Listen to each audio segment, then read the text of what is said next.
All right, here we go. We are officially putting a wrap on month number 1 at Devil's Advocate. It's the Jeff Dubay podcast. We come to you live every Monday, Tuesday, Wednesday at 5, and of course you can catch us anytime you want to. It's kind of the point of a podcast. I don't know what day you're listening. That's completely up to you. But we are at Devil's Advocate, 10th and Marquette. Really, we're right between Marquette and Nicollet on 10th, just about a half block from the local. Easy to find and worth your while. 40 craft beers on tap. I mean, it's not even easy to make a selection. They're just, if you're a beer snob, you like microbrews, you like craft beers, as I do, as Jason McGovern does, as my buddy Scott Schweitz does. Tony, do you even drink? Do you drink at all? Tony's in the academy, so he's kind of a straight shooter. Nah, not recently. Okay. I've been known. I had a beer here a couple weeks ago. I mean, and I admitted it right here on the air. I mean, I'll have a beer from time to time. I was never a guy who had any problem with alcohol. I can have a beer. If I have one beer, guess what I do? I go home and I go to bed. When people have a beer, they go on a 6-week bender where they wake up with an 8-ball and a hooker and a Super 8 in Des Moines. It is what it is. It's not me. That's fine. Sometimes I say Cedar Rapids. Sometimes I say Des Moines. It's getting to be an old bit, but I still love it. It's a Wild Wednesday. We're going to talk hockey. And I'm going to introduce the panel here momentarily. Get in here down to Devil's Advocate. If you can't tell by the noise in the background, it is jumping. Busy. Yeah, it is. We couldn't get a table. I mean, we had to wait to get a table. That's how busy it was today. But it is the conclusion of a wildly successful first month of the podcast. From left to right, we'll start this off.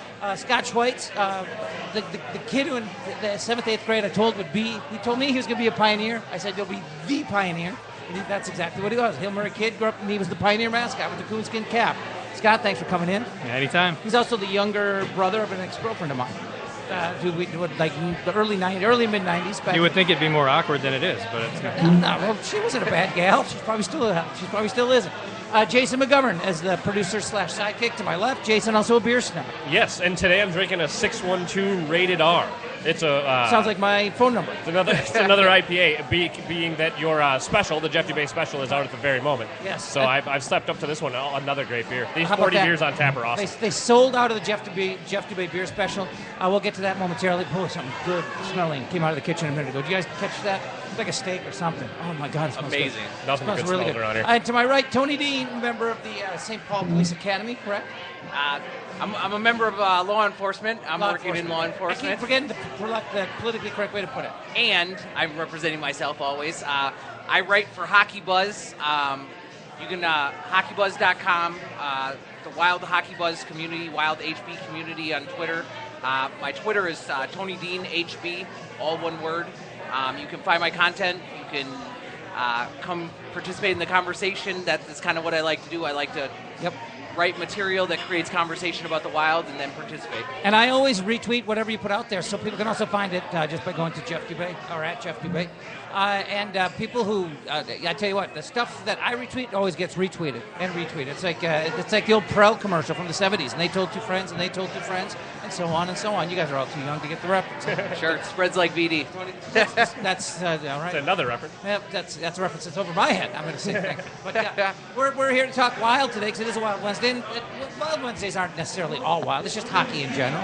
The Gophers open their season Friday at Notre Dame. They play the UMD Bulldogs in the, is it the Icebreaker? Is that what they call it? Whatever. It's just a little season opening tournament where if they win, in all likelihood, they'd advance to play Notre Dame Saturday. So that'd be pretty cool. Screw touch. The touch on Jesus can suck it. The Golden Dome, suck it. Gophers are in town. They're going to take you down. Hopefully they take down the Bulldogs. But that nice piece in the Star Tribune about the Gophers and the 5 guys who all could have gone pro and did not. 5 for 5 on returnees to try to take a shot at that title. But we are going to open it up with Wild Talk as soon as I mentioned the Jeff Dubay Beer Special, which is quite simple. You use social media to check in, to mention Devil's Bar, Devil's Advocate, Devil's Bar MN. If you do that, you show it to the bartender, you're going to get $1 off the Jeff Dubay Special, which is a Widowmaker, which, because of the wild popularity of the show, is sold out. But they'll honor it. They'll give you $1 off whatever else you want. And if it happens to be during happy hour, they'll give you $2 off. Pretty simple. I am a social media idiot. But most people know how to check in. Like if you jump into the bar here at Devil's Advocate and you go on Facebook and you check in, so it says so-and-so is at Devil's Advocate, you're going to get $1 off. But it's happy hour right now, you'll get $2 off. And what do we drinking here, boys? What did you just order up, Scott? What is it? Looks good. This is the Wolf. The Wolf, what kind is it? I mean, what are we looking at? It looks like a Belgian. Is It's it a a Belgian? It's cloudy. 7.4. There you go. Jeez, you're going to be just an idiot by the end of the show. Go. Keep them It coming. looks good. It looks really good. Jason, what are you drinking? That's that rated R. Oh, the rated R. 612 You said rated so. R. I already told you. 612 rated R. My bad. Well, I know you're not used to me knowing what beer I'm drinking. Well, eventually, you do seem to lose track. So let's move on and get into the Wild. Tony and Scott, this is your first time. This is not a formal radio show. This is guys sitting in the bar bullshitting. Jump in whenever you want. All right, just a bullshit session. Tony, surprises. Final roster. Any? I think a lot of Wild fans are probably surprised that there was no junkie veterans at the bottom of the roster. They didn't sneak a Steve Bayou in there. Or, thank God. It looks like at this point, Matthew Dumba and Christian Folin made the roster. They're going to be your bottom pair, which I love together because Folin is just a steady, big, strong kid. Yep. He's going to carry the puck strong. He's going to allow Matthew Dumba to activate. Dumba makes dynamic plays when he takes chances, when he gets low. Yeah. Dumba was really good on the power play in the preseason. And if you see that back door and you see his willingness to shoot and you see his willingness to try to make a play, I think the second unit would be dynamic with him on the power play, and him making the roster instead of going to the Baby Wild in Des Moines is a great sign for a power play that's going to be much improved. I think it's interesting to see them use Cook on the second line instead of Nito Niederreiter or maybe even Coyle. That is weird. I don't know if I like it. Do you like it? I don't like it, but it's got to be temporary. Got to be. They've also Yost mentioned that Fontaine's going to play with Koivu and Vanek, which Fontaine's a kid that's always overachieved. He's always scored. He's always been the guy you count out, and then you look and he's got 20 goals on the year. Howler can play wing. Howler's got more ability than these guys. If you're going to put somebody up in the top six from the bottom six, it's got to be Howler. Give One thing I'll say, though, is if you want continuity, you stick Cook up there for now.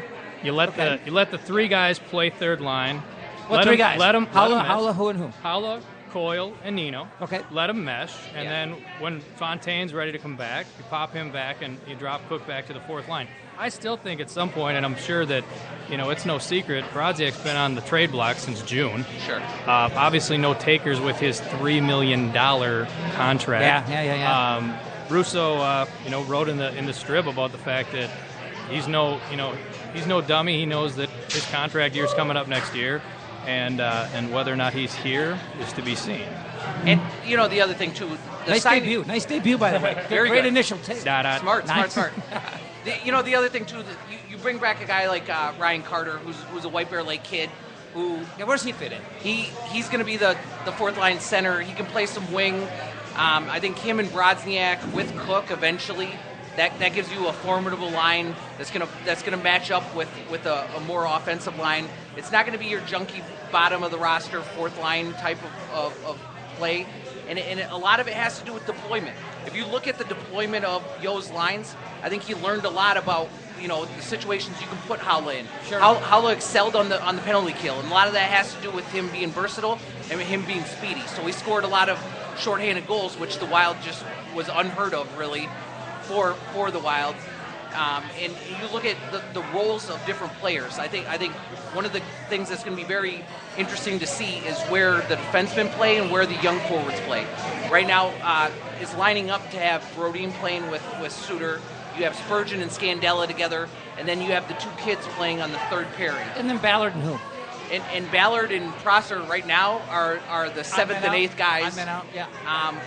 And I think when Fontaine comes back, I'm honestly hoping that it's Bickle that goes on waivers. You are not a Bickle fan at all. And the reason I'm not a Bickle fan is if you have a guy that's a defenseman, but then you're going to add him in as the fourth line right winger because you want a guy that's a face puncher, then he's not adding to the hockey game. And I think what we've decided is this is a talented club.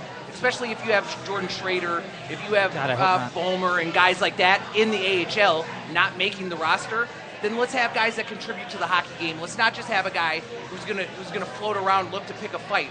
Because in today's NHL, concussions are a big issue, junkie penalties are a big issue, and if you're giving up power plays... 2 minutes for heroin use? Yeah, or are you talking about something else? Nice. What do you mean by junkie penalty? What's he talking about? Illegal needle disposal, that's a junkie penalty, whatever. One of the great lines from 24/7 was Mike Rupp telling, I think it was Jody Shelley at the time, that he doesn't contribute to the hockey game, so nobody's going to fight him. Yeah. And then the turnabout's fair play, so Mike Rupp was floating around trying to look for an opponent. Nobody would fight him because if you take Mike Rupp and another player off, then probably you're not affecting the hockey game with Mike Rupp. All right, well, let's get back to the forward situation. Are we looking at lines that don't necessarily have traditional responsibility? I mean, in the NHL, your top 6 guys are out there to score. They're power play guys. They're skilled guys. Third line is a checking line. Fourth line is a bunch of junk guys, maybe a goon or two that you throw out there once or twice a period, maybe to stir something up if you need something stirred up. Is the Wild's third line really a checking line if it's Howland, Niederreiter, and Coyle? I would say it's not traditional at all. I think that what they're trying to evolve to is they're going to have a balanced offense where you don't have a line that's only pulling 6, 7, 8 minutes in a game. Yep. You're going to have some more balance and you're going to have some more energy, so any line can score at any time. I did read that one of the reasons Howland went back to third line is because he played so well against McKinnon in the playoffs, and that was a way to combat that. Obviously, that's a speedy, beefy third line, which I think obviously all 3 of them have some offensive prowess. The reason also I read that Cook is on the second is because he is able to go in those corners, play a little dirtier, not in the sense of dirtier as in taking out people's knees, but dirtier in the fact of getting in the corners, feeding Vanek, winning battles. Yeah, winning battles and that sort of thing. And I mean, Fontaine is gritty in that sense too. I mean, much more skilled, of course, and then same thing with your fourth line. If you can balance your fourth line and you're not having a bunch of scabs, then you can roll a fourth line and have somebody have to defend you. But if these lines stay the way they are, Tony, are you looking at a third line that you could put out there in the final minute, whether you're up a goal or down a goal? I think one of the things we learned in the playoffs last year is matchups and matchups were so important because when you had Haula out there able to play against McKinnon and shut him down in Minnesota, it translated to wins. A lot of what we're seeing now is a correlation between advanced statistics and possession stats and wins and opportunities for wins. Any team can score a soft goal. Any team can get a good bounce and win in the playoffs. A lot of Wild fans like to complain about the bounces that the Blackhawks got, but if you drive possession, you win games in the NHL. And a lot of the advanced statistics has really taken over how teams are built, especially like that Chicago Blackhawks team that won the Stanley Cup. Their third and fourth line is who scored against Minnesota to win. They went deep into the playoffs because every line had the opportunity to be offensive. You stole my thunder. I was going to ask you, is this a Blackhawks recipe? Because the third and fourth line for them have always, or at least recently, have been competitive, and they're not just a bunch of jerks that you throw out there, like you said, to stir something up. And that's what is that. And you guys almost said it's like, oh, is it a bad thing that we don't have that kind of fourth line? But to me, the successful teams seem to now have skilled players on every line. Sure. I was going to say it's fine to have skill, but you also have to have beef. Yeah. If you're having guys, if you're having guys that are finesse players, but they're little, you go up against the Blues, up against the Ducks, up against Chicago. I'll include Chicago a little bit in there. And they got Bickle. That's the other Bickle. That's going to be able to. He's the other Bickle now. It's going to be able to score and still throw some weight on you. But if you don't have somebody that's going to play a big presence, and I think that's what in the preseason, that's what Yo's thing was with Coyle, with Nino. Play your size. I mean, with people that are larger, and that was, I think, with Heatley. I mean, Heatley never played to his size. So if you got guys that are large but still skilled, you're going to be able to play with the likes of Backus and the guys that can still do it all. Is this the year we find out what Coyle is? I mean, I know they want him to be a 20-goal power forward. I don't know that he is. As a matter of fact, I have serious doubts that he is. But I also think with Coyle that they've thought about playing center. And the reason I think they want to push the center role on Coyle is because he's more of a complementary player. I think he's going to be a guy that works harder than probably anybody else on the ice, which is a good thing. But he doesn't look shoot first. He's more of a pass first guy. He's more of a cycle guy. A little bit of Koivu-esque, is that what you're saying? There it is. It's just scary, and I hate that. And when you go to match up against these teams in the Western Conference that have Stasny, that have Getzlaf, that they added Kessler out there, you need your pivot players to have size that Koivu has. So if he's not going to be a 20-plus goal scorer, then you're going to look for him to contribute the type of stuff that Koivu does in both ends of the rink.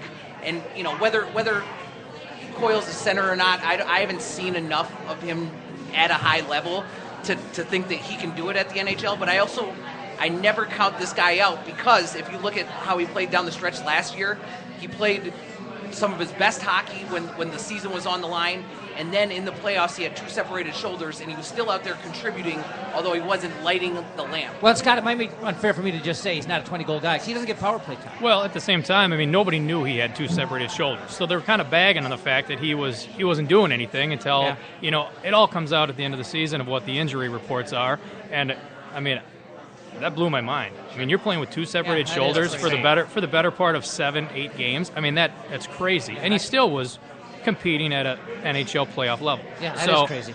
I don't know if he breaks out, and I don't know if you turn him into the pivot guy. What does that do to your lineup? Eventually, are you going to bring up Koivu to the third line? Eventually it probably is going to have to be brought up, considering you have the likes of Haula, Granlund. If you're going to have Coyle be that power forward center. I think the evolution of the line system is kind of interesting, what's going on, at least in the NHL. Because if you look at Chicago right now, Patrick Kane's playing with Andrew Shaw, and he's playing with Brandon Saad on what would be considered their third line. Yeah, it is weird. Because you have Jonathan Taves and you have Brad Richards there. True. So if you look at St. Louis now, they have David Backes, they have Stasny, and then they have I think it's Backlund. So they have 3 lines that would be considered skill lines. So things are changing. Things are evolving in the NHL. Thank God, because there hasn't been enough offense in this league for 20 years. Well, 15 years. It's the game changed so much when Lemaire started having his success in New Jersey, and it really became not nearly as wide open, nearly as entertaining a game, in my opinion, as it was the trap game in the 80s and in the early 90s. Yeah, but you know what? The Wild, the changes in the Wild are reflecting the changes that are going on in the league. Let's just get into how much have the Wild changed. When the playoffs were when things were taking shape late last year, and you look at potential opponents, you're looking at, it could be the Blues, it could be the Ducks, it could be the Avalanche. The team that I wanted the Wild to give more than anybody in that first round was the Avalanche. I wanted the Avalanche because they're an offensive first team. They're not a grind you to death team. And they're a team that's going to expose themselves defensively from time to time. And the Wild are a team that doesn't score a lot of goals. And I'm sick and tired of watching an offensively challenged Minnesota Wild team come up against a team like Anaheim and just get ground to death in 2-1 games in the playoffs. That you just don't have a chance in those matchups. The Wild are no longer, at least on paper, they are no longer an offensively challenged team. They're not the kind of team that you have to worry about necessarily getting ground to death in a slow checking kind of a game. But they have to believe it. I think that's. What they have to do is get in the power play, because they should be devastating on the power play. Making the transition and actually believing that they are a skilled team as opposed to a grinding team, and that they can play with the large teams. I think that's another big thing. Is that coaching? Is he the one that sets that tone? Coaching, leadership, I think in general, I think it starts from the top down. How about a quick start? How much is a quick start to the season when you score some goals and you become what you believe you are? Hey, but we've did that in the past, and then we've shit the bed. Yeah, that's true. That's true. And I'm glad you realize you can swear on their show. I've listened. Don't worry. I think what's good is the reinforcement. So when you have players like Zach Parise, you have Mikko Koivu, those guys work in both ends. Yep. And when you have a core group of young kids, even just the effect on a guy like Jason Zucker, right? Jason Zucker is a guy that Minnesota Wild fans think can go to some other team, skate, play just offense, score 20-some goals in the league, not have a coach send him to the AHL, put him in the press box. But that's not what Yo's going to do with him here. Zucker showed up to camp this year, and the times that I saw him, he was the guy clearing out the net of the pucks. He's the guy right next to the coaches. He's the guy focused on being on this roster, and he knows what he has to do. And I think that's reinforcement of the system. I was very hypercritical of Yo because of all the dump and chase era. And then, he's playing Danny Heatley on the top line forever, not making a choice. And then didn't have a lot of choice. There's some Mikko Koivu stuff. At the end of last year, this team bought in. Yo took all the bullets. They rallied around him, and because they rallied around him, that's enough for me. I'm not in the room with him. I'm not in the NHL. if they rally around a coach like that they don't have to. It's not like, he's a storied coach, he's a legend coach. It looked like he was going to get fired, just being honest about it. Oh, sure. So, but now is he at the point, though, where he can tell he can tell the veteran players what's up? He doesn't have to be afraid of them anymore? I think he's earned the respect because he did sit Brodziak. He did sit Heatley. Well, I mean, it's basically like, you don't perform, you're going to be upstairs. And let's give him some credit for growing into the job. When he was hired, this team was not a team with the veteran talent presence that it has now. He came in a year before. That's Fletcher credit. What's that? That's Fletcher credit. That might not be Yo credit. Well, I mean, he was hired to coach a team that doesn't even resemble what they have now. You know what I'm saying? I mean, he was. As a matter of fact, I think it was Butcher Gross or Melrose made the point once at SportsCenter when he was struggling in Parisi in Suter's first year here. They're saying he's the kind of coach who's perfect for last year's Wild team being the year before Suter and those guys arrived. He was coaching guys who came up underneath him and played underneath him in the minor league system.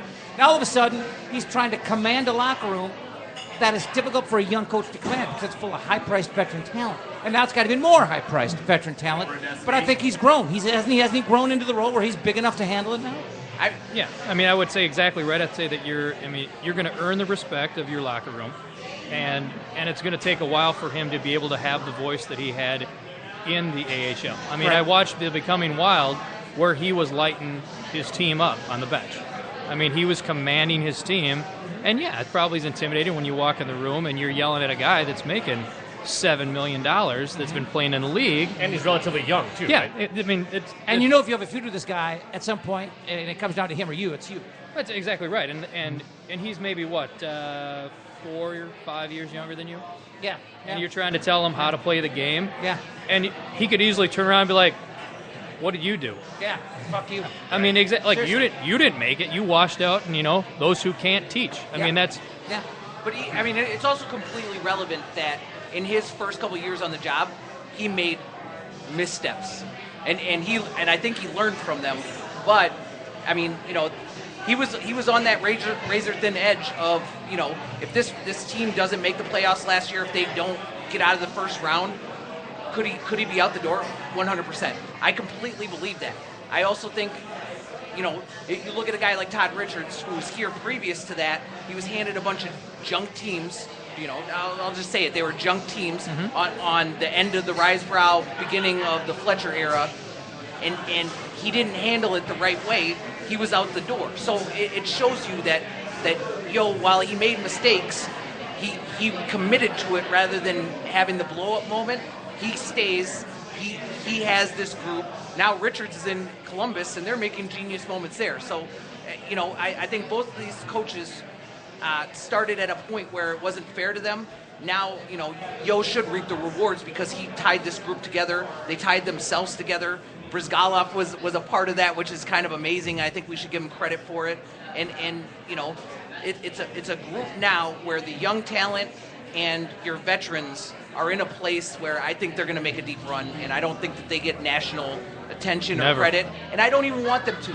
I want it to be on St. Louis to blow up again. I want St. Louis to be the tough guy, bully, face punchers, and then reap their rewards of getting injured at the end of the year and not having what it takes to make it deep in the playoffs. Coaching. Oh, go ahead. As I say, there's only one. I mean, Melrose got on our coattails. I mean, for a little bit.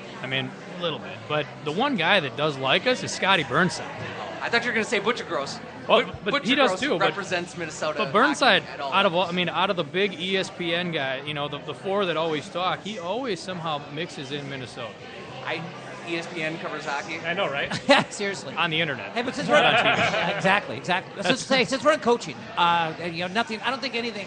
I don't think coaching manifests itself in any area more so than it does in special teams. So it's a good time to transition, I think, into the power play because this power play, I'm not going to say it should be elite. I'm going to say it has to be elite. It is loaded.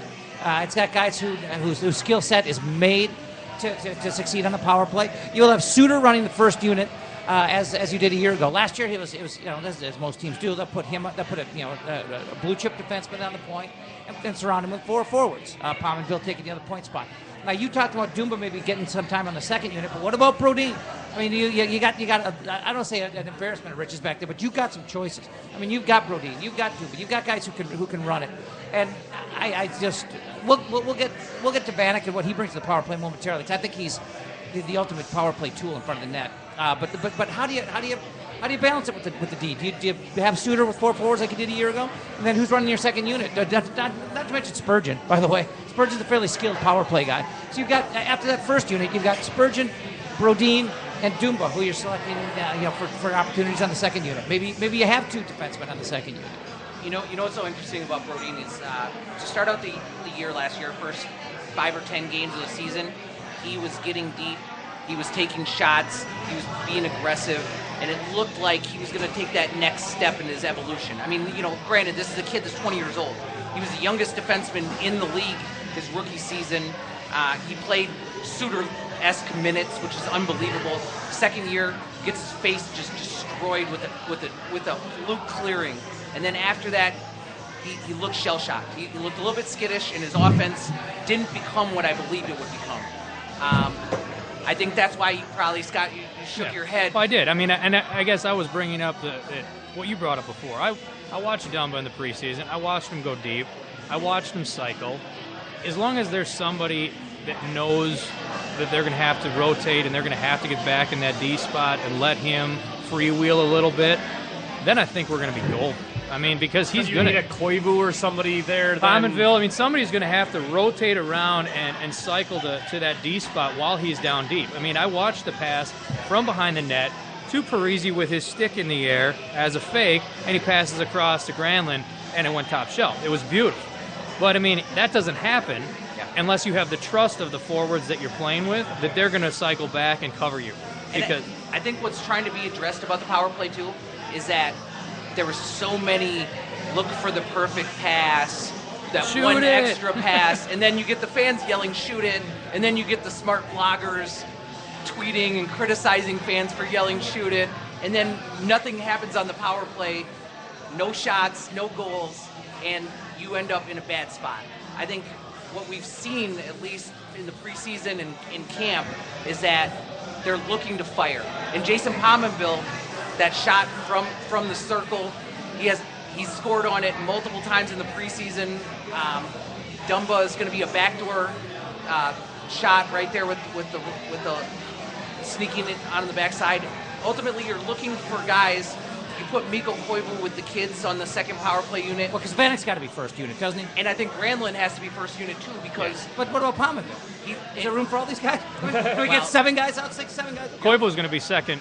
He's going to be second power play. For sure. He's going to be second power but play. I want Pominville and Vanek on the same unit, and I want. Well, I mean, they played together for years. There's some chemistry. There's some friendship there. I want. There's your 4. Okay, there it is. You got And Pominville. Parisi. You got Parisi. You got Vanek. Granlund. You got Granlund Granlund, and you got Suter. Okay, there it is. I mean, that's the your unit, top. right? That's your top power play. Is there anybody? I mean, Vanek. People can criticize or be leery about. Oh, has he lost his step? Does he work hard enough? Is there anybody in the league you'd rather have in front of the net right now in a power play? Now, I mean, he's elite in that regard. I haven't seen enough of him to probably make an educated comment on that yet. Sure. If he has the hands that people say that he has, and he can tip pucks and do magic with the puck in front, he can do like a. And he's got size. Where he's down deep, he's at the top. At the top of the slot. I mean, either way, Yep. he can kind of Great release still. go back and forth. Great release. That's what she said. Puffy. Nice. Romance. But I guess one thing that I'll throw out there is if Dumba develops well enough, I could honestly see him taking over on the top line. Really? I hope so. Well, Just because he's got a howitzer. I mean, the guy has for his size, and Spurgeon does too. He has a sneaky shot for his size. And I mean, Suter's great as far as kind of being like that quarterback, but I don't think he brings as much of the offense that otherwise. If you have Dumba let's say Dumba and Pominville are the guys on the point for the first unit, you're going to give up some shorties. I mean, it is what it is. Wow, especially Pominville tends to get trapped. He tends to get trapped near the boards. I mean, Suter's smart enough. Okay, I mean that's fair. But Dumba might be a risk taker. But does that mean you can't find time? If Dumba is clearly your second best or one of your top 2 defensemen on the power play, does that mean Spurgeon no longer gets time? Or Brodin? I think Spurgeon's always going to get time on the power play, and I think that's because he is aggressive with the puck, which not a lot of the Wild players are. Just being honest about it, a lot of the goals that Spurgeon scores are because he's willing to take the puck in deep as a defenseman, and he's capable of carrying it, and he's willing to release the shot. A lot of those guys, they double clutch. They look for a pass, and you see it a ton from Koivu. You know, you wish he would shoot a little more when he has the opportunity, but he's looking to set up teammates, and you know, the split seconds and the windows of opportunity. It's easy to judge from our level, not ice level, but I think Spurgeon will always get power play time. I think some of those other guys will mix in. I hope Zucker gets some power play time. I hope Howla maybe plays a little bit of power play. I think you have a little bit of independence on that second unit to see which kids are hot, especially like Nino. I look for Nino to break out this year. I think Nino has the opportunity to score 20-plus goals this year if he plays a more offensive role. We're at the 30-minute mark, halfway through the program. It's a Wild Wednesday. It's the second one we've done, and it's been a lot of fun again. We're talking hockey. Tony Dean, Scott Schweitz, Jason McGovern, Jeff Dubay. We're live at Devils. Well, not live. You can be listening again. It's a podcast. You can be listening whenever the hell you want. Right now we're live. At the moment we're live. I could be. By the time you hear this, I could be completely dead. It's like when you hear recorded live. Well, Isn't exactly. everything recorded live? So, exactly. But we're live right now. I guess you can make a recording of a recording, but that's a little perverse. I'm a first responder. I could save your life. We are at Devil's Advocate, and we are wrapping up the first month of our engagement here. Hopefully we get re-upped and we just keep on going because we love it here. Devil's Advocate, 10th and Marquette. That's on 10th right between Marquette and Nicollet. Half a block from the local. 40 craft beers on tap. Atlantic Fare is the menu, and it is a protein lover's dream. Tony Dean. The bottom line is that you got sandwiches, you got steak sandwiches, you got fish sandwiches, you got meatballs, you got crab balls. Tony Dean, you got you got any kind of meat under the sun in any form you want it, whether it's a steak on your plate, a steak on a bun, or chicken in a ball. I mean, whatever you want, they got it, and it's all fantastic. What about that po' boy? I think I'm doing that po' boy today. You're gonna get a poor boy. I say poor boy because I'm from Minnesota. I'm not gonna say po' boy. I'm not from Mississippi. I'm not from the Gulf Coast. I gotta say poor boy, and I've had it twice, and it's the bomb. It is absolutely the bomb. So we march on with more Wild talk. Expectations. I mean, is it expectations are a burden? I don't think well, I'm going to say never. I'm not going to say maybe. Definitely, expectations have never been higher going into the season for this team. What kind of pressure does it add? They're still in the division with Chicago. They're not going to win the division. If you get home ice, it means you got to be the best of the non-division winners to get that 4 seed. I mean, it's still an uphill climb. It's still an uphill grind, and I'm not sure that expectations are realistic right now in this market. The wild card is going to be Dallas. I mean, I think that's going to be your wild card. I think you see Colorado take a step back, and they kind of fall back to reality a little bit. I found it humorous that Yo was practicing the 6-on-5. We were coming up against Colorado to start the season. Casey pulls his goalie with 6.5 minutes left. The law. But I think this is going to be it. I mean, stacking up Spezza, and they have. I mean, they've added some components that really could push them up. Jamie Benn and Tyler Sagan might be the best 1-2 punch in the Central Division. Yeah. I mean, so they're going to be in the conversation. So now we're going to be looking at, okay, are we battling for third? Are we battling for fourth? I mean, then all of a sudden you're looking at a 7 or an 8, and you go to Chicago to open the deal up in round 1. I mean, that's an uphill battle. I mean, I'm not afraid of Chicago. I was going to say, is Chicago that much better than us this year? But let's just say, it's not exactly who you want in the first round. If you do go out in the first round, I mean, how pissed are people going to be? Of course. I mean, but at the same time, you beat somebody like Chicago. Yeah. Then who do you face next? I mean, I was around. I mean, I was at the end of last year. I mean, I read enough, between hockey, wilderness, hockey buzz. I mean, all of it. I mean, all the different bits. It was, who do we want to start? And there was conversations like Colorado. Do we want to avoid the Blues because they're such big and bad? Do we want to get Anaheim because we can beat Anaheim? We match up well with. I mean, see, I didn't want Anaheim. I accosted Michael Russo in a Target midway, and we talked about who we wanted, and I think we both had decided Anaheim, just because Anaheim was trending so down at the end of last year, and they had some injuries, and they had some older components, the Saku Koivu and Teemu Solani, and so I think we wanted Anaheim, And then when we got Colorado, I was okay with that as too. I believe we were going to beat Colorado. Well, that was like picture perfect as far as being nostalgic. I mean, Yeah, I think the guys who make like the video feeds for the board were like, hell yeah, here we go. We're gonna have the brunette clip, and we're gonna have the Nino clip, and we're gonna have Wah on the bench pushing the glass over. I mean, it's gonna be like they're the villains of the Central Division. Yeah. Let's start with the goaltending for a second. Kemper had a really good run at the end of the year, and that's for more than a minute. Hell, this might take the last 25 minutes of the show. Kemper came up and had a pretty good run last year, but if we're going to consider him the number one right now, I don't think there's a number one in the league that gives up more soft goals. I mean, he still scares the hell out of me.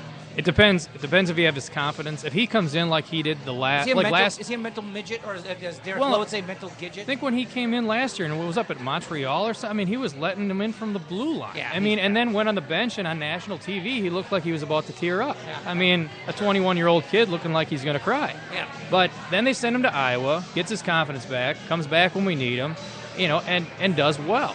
But can he sustain that? I mean, I don't know. And I told you guys before the show, I'm confident that the reason that Briz is in the place that he is they're waiting to see if what Kemper reveals himself. Is it the Kemper of beginning of the season last year, or is it the Kemper of the end of the season? And I also think you have to have context on Darcy Kemper, though. I mean, this kid is a 6th-round draft pick. He was playing in Red Deer, where Dumba comes from, and that he won goalie of the year in the Western Hockey League. He's a big guy. He's got the physical tools. He was taken by the Wild in the same draft that they took Matt Hackett, he's got the pedigree of the family. He was supposed to be NHL ready. They included him in the Pominville deal, kept Darcy Kemper because Kemper beat out Hackett in Houston. And if you look at Kemper from the Western Hockey League to last year, basically, that's about a year and a half for a young goalie. And for him to come out and not do well initially, it's not too surprising to me. This is a kid who, when he is playing well, he was on the top of the crease. He was stealing games in Los Angeles. He was winning shootouts. He was showing some attitude.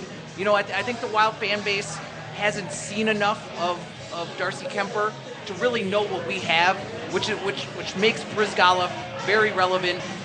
Backstrom not being able to be healthy. I think Backstrom gives up more soft goals than any goalie. Well, he's a flopper. I mean, to be honest, he's either as a positional goalie, he's a flopper. And he's not tall. He gets out of position, and you're just watching him like a fish, like flopper on the crease, and then somebody shelves when it's done. Yeah, he's not big enough to play on his knees. Backstrom's either genius moments or softies, and then we're out of the game, and you're like, what happened to this guy? Are we writing him off? Are we writing off Backstrom? Most people are. I won't write off Backstrom because of what he needs to do if Kemper's the guy. If Kemper is the guy, which I believe he is, I'm obviously, right? If Kemper is the guy, then Backstrom needs to fill in. And he needs to fill in once a week, maybe back-to-backs if he gets hot. And he needs to help Kemper know what it takes to maintain a top spot as an NHL goalie. And that was the reason for the 3-year contract. I mean, he was signed as a bridge goalie. I mean, he basically was going to make that phase from you're the starter, and you're going to phase into kind of a midway, maybe like a Fernandez Rolison kind of bit. And then you're going to fade to the backup guy. With Harding. And then with Harding. I honestly thought that they signed him thinking Harding was basically maybe not coming back. Yeah. I mean, there had to have been some reason. Is Harding done here? I think that, as bad as it sounds, I think it gives the Wild an out. Sure. It gives the Wild an out, the fact that he did what he did. PR-wise? You couldn't get rid of a guy. It would be a PR nightmare. It'd be like castrating Joe Mauer, for God's sake. I mean, it would be like you can't take down the guy with MS, especially when he's like the NHL leader when he's healthy. But then he goes and gets pissed off and he kicks the wall and breaks his foot, and then it's like, whoa, now we maybe have a chance to cut the guy, and I would argue too, though, it provides the Wild a little bit of insurance. So if we come out of the first 2.5 months, Harding's healthy, he says he's ready to go, and then Backstrom and Kemper have not been successful, and let's say Brizgalov signs somewhere else, or Brizgalov isn't the option, you still have Harding under contract. He could still finish out his career here. And he can play well. Yeah. You've seen him play well. Absolutely. But you get the impression that Brizgalov doesn't care if he plays, but if it's just the right spot. I mean, he loved it here. He's making money. I mean, bear in mind, Philly's paying him like $2 million till like 2027 or something ridiculous. I don't get the impression he's a guy who feels like he has to play, but he really enjoyed playing here. I mean, when you read the quotes when his agent came out and basically like said, "Hey, like he told me to make it happen." Like he came here on a tryout. The money doesn't matter to this guy. The fact that he finally found a place where he was respected, enjoyed as a teammate, not ridiculed for his humongous big universe and all that stuff. I mean, he basically was like treated like a person. And I mean, Fletcher went on record to say, like, you know, the fact that like the perception of this guy is so off in the NHL that nobody's giving him a chance. Yeah, sure. And you know what? I want him back. I'm fine with that because then he's going to be available if we need him. Yeah. Why do you want him back? Because he's a great goalie or because he's a character? Because I don't trust either of the guys we have. Okay. And he's a veteran guy who came in and saved the damn season last year. Correct. I mean, that's what. Now he went belly up in the playoffs, which he has done his whole career. That's a little trouble. We wouldn't have been in the playoffs without him. But that's the catch. That's the catch. I mean, we got a young kid who's a mental case, whose confidence rises and falls, and when it's gone, he's gone. We've got a guy who's physically broken down in Backstrom, who was, like you said, he wants to play like he's Patrick Waugh or Dominic Hasek, but he's not the athlete Hasek was, and he's not as big as Waugh was. So he can't play that style, especially at his age. So that leaves you with what? I mean, you've got to have a veteran insurance policy. And, I mean, last year, the guy saved the season. He absolutely saved this team's season. You know, the thing with Kemper, though, and I think any young kid that comes in, especially in the goalie position, I mean, that's premium pressure position. They're going to have nerves. They're going to be up and down. He's going to, Kemper had concussions last year. Kemper missed time because of multiple concussions. And that's an X factor, too. Which is an X factor, but that's also if Kemper's able to maintain health, which he hasn't proven, which Backstrom hasn't proven, which Harding hasn't proven, right? So they all have that X factor. Briz, right? Yes. Okay. He's our healthy guy. When Kemper's healthy, I think he can be the number one this year. Oh, I agree. I think if he has the right components, he has all the tools and like the raw, you know, whatever to basically be the guy. He just needs to. I mean, what is he? 22 years old. I mean, yep. Yeah. But, I mean, if goalies can play like like Brodeur showed till they're 40, you know, and Hasek did, and I mean, it's you can do that. I mean, what about what Briz brings to the locker room, though? I think Briz is huge to have in that locker room. I mean, he keeps shit loose. I mean, he really does. Well, I mean, it was People shown love if you him. see any post game stuff from around there, they're like, hey. I mean, he's just like goofy, and they're all laughing at him. Look at the selfie thing with the fans, on the glass. That's cool. He threw his hat on the ice. He's a cool cat. He threw his hat on the ice when Pominville got his hat trick. I mean, who does that? Yeah. And when Yo was asked about it in post game, he just laughed. He's like, man, that's what he is. And but he's how loved about for the it. article that how happy the guys were when he walked through the locker room door, to start camp. Loved him. Yeah. I mean, I mean, there's something to be said for what you are in the room. They've gotten rid of bad guys in the room, thank God. And Briz has a tie. He'll always have a tie to the Wild because of Chuck Fletcher. You know, when it was trade deadline last year, and everywhere on the interwebs and Twitter and wherever else you can find the internet, right? It was all about how Marty Brodeur is coming here because of his connection to Zach Parise, which I think is a real thing. I talked to Eklund, and Eklund mentioned to me, and he asked me not to mention it out to the world, that there's a connection between Chuck Fletcher because of Anaheim. And that's why he believed Brizgalov would come here. You get Brizgalov for a fourth-round pick. He's polarizing. He brought people together in the desert, the famous behind-closed-door meeting that saved the season.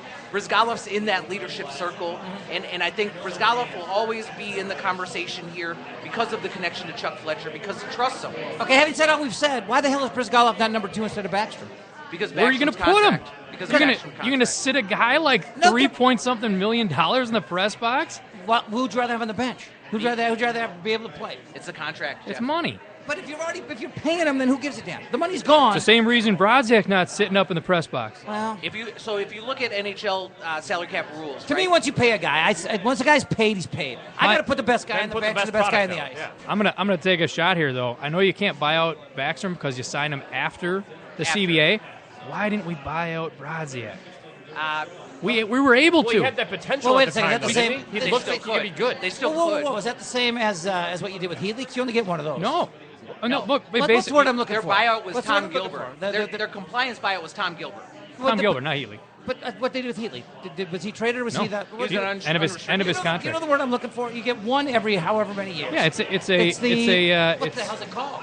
I can't think of what it's called. it's a compliant, like a not You get compliance you get buyout two or something. Compliance buyouts But this on isn't- any but contract this isn't the that was compliance buyout. pre-lockout. This is something else, and I can't think of what it's called. Well, I'll think of it. Not The- waivers, well, right? No. The other reason Backstrom's on the The roster reason right they couldn't now, do it last year is because he was hurt. But Yeah. Oh yeah. it's a compliance buyout. That was it. it's something. No, that's what it was because we would have bought him out. We would have kept Cullen. Sure. And that was the big thing is they were mad because his shoulder was hurt. But this is like a once every couple years exemption. If you get two compliance buyouts a year, this is not what I'm talking about. No, that was just because of the CBA. It was Okay. just because of the CBA. Okay. And So Tom, maybe it is Tom okay. Gilbert was one, and they have another one. Look how that turned out. Yeah, I know. Yeah. Well, but they got him when he was used up. They just the Tom timing was Gilbert's bad on that. contract was $4 million. They needed to clear it out to be able to sign players. Only because they couldn't get rid of Heatley. That Sure. was it. I mean, Sure. they had to get rid of somebody. I and completely so, agree. 100%, I completely agree. You know, let's talk about Healy for a second, though, because I think he's an interesting cat in that he was used up, the legs were gone, the feet were heavy, he couldn't get up and down the ice, and for some reason, I don't know if it's because he's a Badger, because he's had off-ice issues, I've always thought of him as just kind of being a dickhead. He's anything but. Hell of a guy, locker room guy, caused no trouble, you know, whether he was going from the first line to the third, down to the fourth, to the bench, or all of a sudden he's back up, he's playing power play. I mean, he gave everything he got. He was always cool in the locker room. I mean, Danny Heatley, I think he deserves a lot of credit for that, just the way he handled everything. Why is he looked at as a villain? Well, he He's did kind of kill a guy. hated. because he did was kill a guy. making, because his cap he hit make was too much money? $7.5 million, Yeah, and and his he was production does not show that. And do you think he's had a tough time shaking the car accident? Well, I mean, the image-wise? I mean, Anywhere he goes? Healy's universal hockey royalty, though. He's Mr. 50 and 07. 50 and 07. He's the Captain Morgans. He's the clap bombs. I mean, I think he's a hell of a Healy's guy. a character. He gets booed at like he's a 5 cartoon arenas character. around the NHL. Yes. I mean, I wish I did. I mean, you walk in No and he's doubt. pissed off like 5 franchises. I mean, that's something. When you've upset that many teams. But you know what? He still showed that he has the hands and the ability to do some things in certain situations. I mean, I loved the instincts that he had on the power play because he had the role that Bannock's now going to have. We put him in front of the net. But he always knew exactly the right, like he would, it's almost like the old slot hockey games. He'd slide right back up between the dots and create all this space right in front, and all of a sudden, you know, a priest here, somebody would walk in from the wing and have all this time to deal and do what he needed to do. I mean, Bannock just had a feel. He could get between the dots and get the one-timer, he'd get out front and cause traffic. I mean, he just had great instincts. But that's his known commodity. I mean, Yeah. the other side of things is when you're watching the game and the puck goes the other way, and he can't catch up. and Chubby Heatley is like just you know, chalantly going towards, you know, Chubby. the center dot. I mean, Yeah. I mean, and then all of a sudden the puck turns around and he's like back the other way. It's like He's playing Zuckel. Hey, I'm right here. he's not back checking. It wasn't until last year where he finally started back checking and like But he's not contributing. fast enough to actually get back there anyway. So even if he puts the yeah. effort forward, Play is over and he's like, I'm here. He's been 5 seconds after the whistle. He spent a good deal of time in the press box before he started back checking. Yeah. And Well, he learned a lesson you know, at his age. the lights start to turn Well- out on your NHL career, Yeah. and then you start thinking, That was it. maybe this is my last That was it. moment. This is my moment at something special with the special team, which that Special looked like Olympics. it might have been, or Yeah, no inside information, but I guarantee his agent called him up and said, listen, Let's make if you some don't money." pull your shit together, Yeah. like you're hanging out in Canada next year. Yeah. Sure. You Well, know. and not in not or Montreal. KHL, Not KHL. Toronto. No, it'd be like he'd be running his boat and they're, you know, driving whatever car he has at the time. Yeah. You know, just side note, Anaheim's still chasing the dream on Heatley scoring goals. They had talked a big game about him playing top 6 minutes. First game, groin injury, scored in like 12 IR. seconds. He's He scored already he was going on to playoffs last year. He's already on the IR though with the groin injury. Yeah. Puffy. And you look at, he has a negative impact too. You look at a guy like Devin Setaguchi, him and Heatley, best friends forever when they show up here. Setaguchi's an asshole. And Oh, yeah. and they both show up overweight in the doghouse with Yo and out of the organization. Now Setaguchi worked his way out of Winnipeg too. So What the hell happened to Setaguchi? Quick. He's an asshole. I think he thought he was hot shit, and he could when he didn't produce. Everybody's like he was exposed. Yeah. they're like he's not hot and shit. he doesn't keep himself in very good shape. I mean, so it's a mental thing, though. He's got the skills, he's got the ability, he just doesn't take care of himself enough to do it. He's a pure goal scorer, and I think that sometimes pure goal scorers develop the mentality that they don't have to do anything else. It's like the polar opposite of like a Wes Walls, who stuck around after the game on the bike and sweated it out, and like was so. He quit because he thought that he couldn't bring his level to the game anymore. Right. And he walked away mid-year because he couldn't bring the level that he thought he should. That he expected from himself.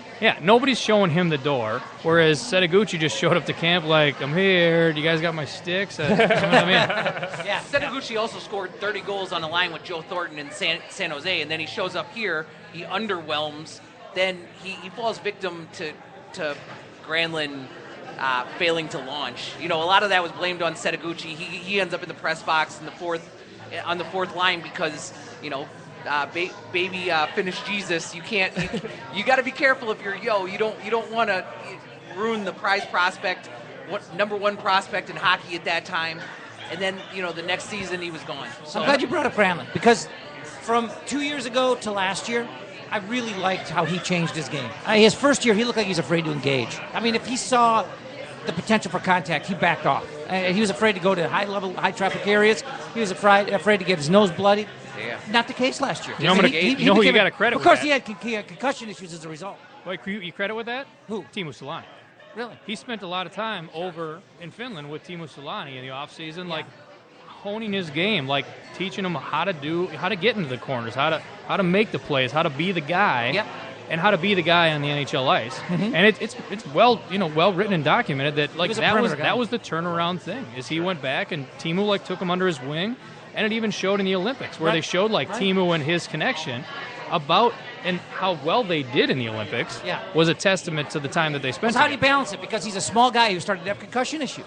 So how do you balance? You gotta tell him, hey, don't be stupid. You're not 6'3", 250. I mean, you're a little guy. You can't be trying to plow people down. You gotta find the balance, Tony. Well, and there was no guarantee either. When you get a kid that's that dynamic and talented in Europe, and then his game doesn't translate to the NHL, then you go far side of the spectrum, and then you're like, I wonder if this kid is never going to be in the NHL what we believed he would be. Because, I mean, just if you looked at the hype on Granlund before he came to North America, and then you watched what happened in that lockout-shortened season, you were like, oh, no.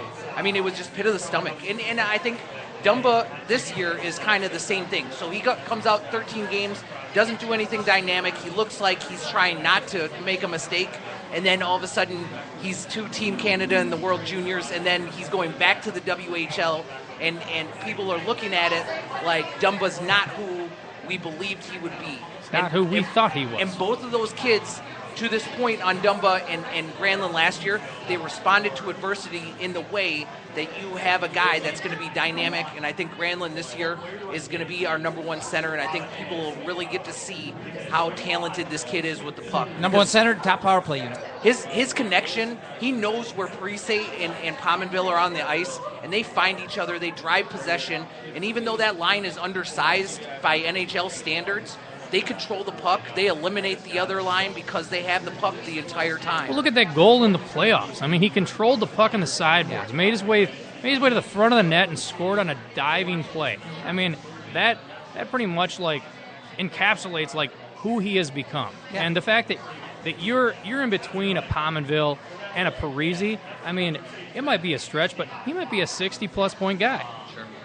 And I think here in Minnesota, because we have Pierre-Marc Bouchard syndrome, where you have a guy that's so talented with the puck that just gets destroyed and devastated and eliminated from play and loses his career like Pierre-Marc Bouchard did, or he gets exposed when Gabourik's not here and all of a sudden he's not producing the points to match the contract. I think with Granlund, everybody wondered, is he the next Pierre-Marc Bouchard, where he has this puck skill and he has this dynamic talent that'll never translate because he's not a BV guy or a big tough guy that can fight with the other big tough guys for the puck in the corners, in front of the net. So as we're getting to the final 6-7 minutes of the show here, I want to get a couple things out of the way, a little house cleaning. We want to thank again our folks, the folks here at Devil's Advocate. They've had us for a month, and I hope they have us for another one. This wraps up our first month, and hopefully there's a second, a third, and a fourth to come. They're right on 10th and Marquette between on 10th between Marquette and Nicollet, half block from the local. 40 craft beers on tap. Atlantic Fair menu. It's fantastic. Sean Bernard enjoying that burger with the blue cheese on it right now. I can tell. Is that the burger with the blue cheese on it, Sean? Hey, assholes! Is that the burger with the blue cheese on it? Jeff, you're number one. It turns out. It's apparently I'm. The what? Oh, the Tino's or Gino? Yeah, whatever. You guys are gonna miss happy And we got the happy hour specials. We got the Jeff Dubay beer special. You come on in here. You get it on social media, Facebook, Twitter. You let people know you're here. You show it to the bartender. You get $1 off the Widowmaker. If it's happy hour, you get $2 off. If they're still sold out of the Widowmaker, which they are right now, because it's been a wildly popular special due to the wild popularity of the show, that you would get whatever beer of your choice. They'll take care of you. They'll hook it up. Scotch Whites, Jason McGovern, Tony Dean. This is a Wild Wednesday. Here's the other thing I want to take care of right now on the spot because of how well this has gone. Dude, what are you doing for the next 17 Wednesdays? I'm not kidding. You want to make this a permanent gig on Wednesdays? I'm down. Wild Wednesday. Nice. It's a done deal. Excellent. So it's Wild Wednesdays with Scotch Whites and Tony Dean. Jason McGovern, every Wednesday. This is a done deal. And I don't care where I think we'll be here, but I don't care where we're broadcasting from. This is the this is the Wednesday show right here. What's that? It's in the works. It's in the works. Oh, Moe's. We'll you see guys what are we Moe's. can You do. guys are Moe's. Yeah, he's in there all the time. I've never been to there, Moe's. I'm not a St. Paul guy. You We'll guys bring have you to down. educate me. We'll introduce you to Moe's. Perfect. Let's So make you a St. Paul we got- guy. Like, what's wrong about it being a St. Paul guy? Let's do it. I'm the only non-St. Paul guy in this crew, aren't I? Come across I the think you are. river. Yeah. All right, well, I might take this lineup and shake it up a little bit from time to time. No, this is it for Wednesday for the hockey season. Seriously. All right, man. That's it. We're done. We got a Nice. Wednesday lineup for the rest of the year. Wild Wednesdays. Check it out right here. Jeff Dubay Podcast. You can find the links on Jason's Twitter, Facebook, my Twitter and at Facebook. McGov Podcast. Just look at Jeff's. You'll see all of our You'll stuff. see all of us. You'll see all of us. You find Sean's, digital media, Yep. whatever. Sean B. Digital. Sean B. Digital. On Twitter, and he's on Facebook. So this show is easy to find. We're also on iTunes, Spreaker. You go to iTunes and subscribe. The listenership is growing by a weekly basis, a daily basis. All right, guys, we got 4 minutes left, 3.5 minutes left. Early schedule. They're home for Colorado, then they go out west. How important is a good start? How likely is a good start? Well, the biggest thing is you got the home and home, and then you got about a month and a half off. I mean, it's well, not really, but you have like 7 days off that they're coming home from Colorado to practice before they go out west. So, I mean, we'll see what, as long as we can get some practice. But it does kind of, it's a momentum killer. But I think right away you're going out west to have some heavy hitter competition with San Jose and Anaheim. I think a lot of what you're looking at is just chemistry.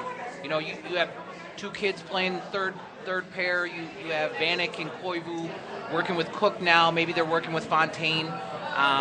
You're looking at that third line, if it's going to be what it is right now with Haula, Coyle, and Nino. I love all three of those kids, and I hope that if they're going to stay together, let's just keep it together. I was going to say, are you going to see him mix up in lines in the first few games? Is he going to try to mess around and see who? Well, yeah, but the only thing is, I'd say the bottom line might get mixed up with a Bickle. I know it makes you unhappy, but they got to bring Bickle. I mean, it's no secret the fact that they need a little more grit when they go out west.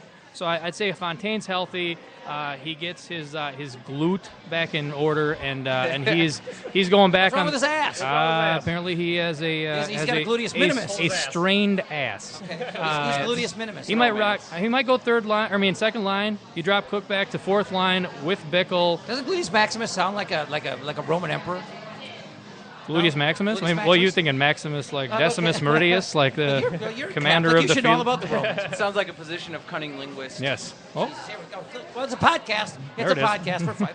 We're fine. So anyway, continue with what you're just talking no, about. I mean, my thought is at what point the Brodziak experiment is over and you put Carter in the permanent fourth line center. Well, and honestly, if you need a goon, why isn't it Brozniak?